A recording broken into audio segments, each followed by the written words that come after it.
So we're going to take a look at how the War of 1812 ends. I mean, we've addressed what caused us to declare war on Great Britain. We've seen some of the main actions of it. But the ending of this one was, it was a little unusual, a little bit different. So we're going to take a brief look at that. Now, the Treaty of Ghent. Ghent is in Belgium. And among the men that were sent to negotiate this treaty were Henry Clay, seen seated, and John Quincy Adams, son of John Adams. This is the same John Quincy Adams that as a boy witnessed the Battle of Bunker Hill from his home. He accompanied his father to Europe. He was present at the negotiations for the Treaty of Paris to end the war, and now here he is successfully negotiating the end of another American war. Now, Adams was dismayed that Henry Clay would often stay up all night playing cards and, kind of carousing, while Clay thought that Adams was simply too stiff and formal. This was a classic case of opposites attract. The two of them, when it came down to conduct business and negotiate, they made a pretty good team. Now, the deal, and I kept the date up here because it's just interesting to note that the deal was signed on Christmas Eve. And word of the treaty arrived in Washington in early February 1815, and it was ratified by the Senate very shortly thereafter. Because keep in mind, constitutionally, any and all treaties need the ratification of the Senate. Now, in short, people say the War of 1812 did nothing. Yeah, nothing tangible changed within the treaty. Everything was restored to the way it was prior to the war. Borders were reset. So all territories were the same as they were before the war. Impressment was even excluded from the treaty, and the orders in council, the orders that Britain had to stop American ships trading with France, those weren't addressed. Now, it's not really fair to say they didn't go over impressment even. Impressment was actually no longer an issue because by this point Napoleon is deposed and in exile. So the British didn't actually need all that many men for their ships. So impressment kind of goes away. Now, if you want to see large takeaways from the war stressed the importance and the need for a professional standing army and a larger navy as necessary to the security and defense of America. The militia got us by during the Revolution, and even before the war, it was helpful.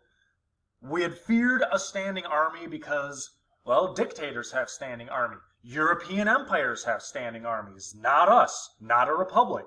Well, this put that idea to bed and stressed the need that, yes, it is a necessity. Now, the death of Tecumseh. When you look at end of widespread native resistance in the West, the death of Tecumseh consolidated American control of the Northwest Territory. So now white settlement is going to be encouraged. The Federalist Party is going to begin their slow decline, which we'll see momentarily. The Hartford Convention did make them seem like traitors. The notion of legitimization. The United States stood up to Great Britain, a legitimate nation and growing empire, and they held their own. The small navy and formidable army, as we fought, actually earned the respect of Arthur Wellesley, the Duke of Wellington. And the Duke of Wellington is the guy that eventually defeats Napoleon for the last time. He takes him out. And he actually said that the British had no right to demand any concession of territory from America. There was another statement made. John Adams himself said that the War of 1812, a more necessary war was never undertaken. It is necessary against England, necessary to convince France that we are something, and above all, necessary to convince ourselves that we are not nothing. This is where the patriotism, the beginning of love of country comes in. Unity, nationalism. We're starting to build this American identity. So above all, this is what Ghent accomplishes. But all told, a lot of people also remember the War of 1812 for a battle that, if you want to get technical, didn't need to take place, but it did. By the end of 1814, it became abundantly clear that the British were going to attack the Gulf Coast, specifically the important port city of New Orleans. You gotta keep in mind, there's a lot of trade and a lot of commercial traffic that goes through New Orleans, because if you're in the western United States, it's easier to get your goods to the Mississippi River, float them through New Orleans, and then get them to markets in the east. Major General Andrew Jackson. Andrew Jackson is in charge of the city's defenses, and his experience in the Creek Wars made him an ideal candidate. Now, President Madison had spent the late summer and early fall ordering the militia of the surrounding states to send men to New Orleans. Now, the action is all going to take place on January 8th, 1815, so keep in mind, yes, this is after the treaty was signed, but we didn't know that yet.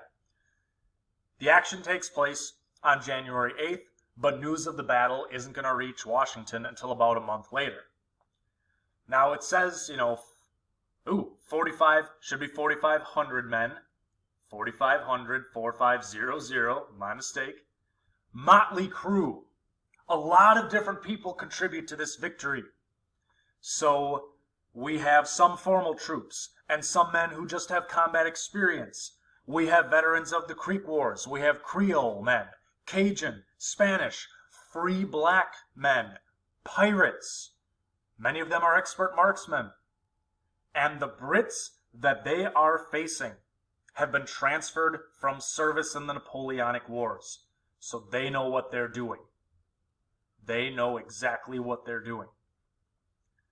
Now, on the day of battle, Jackson and his men were well dug in.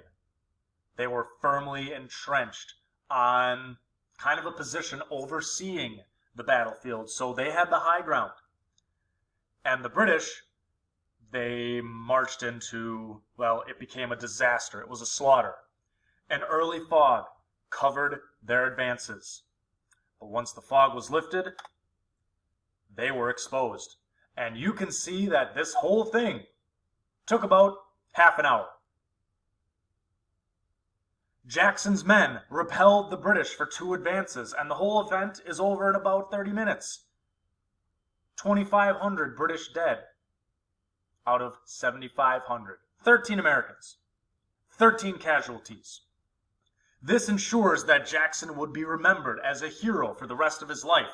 He's the hero of New Orleans, and he'll eventually ride this success all the way to the presidency.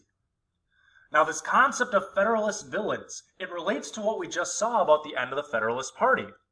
Word of Jackson's victory reached the capital in early February, and was followed shortly by the news that the Treaty of Ghent was signed, ending the war. Now, Federalists, which that's primarily the party that was at the Hartford Convention, Federalist politicians arrived in the capital about 1 week later, after the convention at Hartford, and they expected that the president would be cordial and cater to them. They ended up being ignored. They are vilified, to be seen as villains. They are mocked as traitors. This is why they eventually begin to fade away as a political party, and that's why today you don't hear about the Federalists anymore.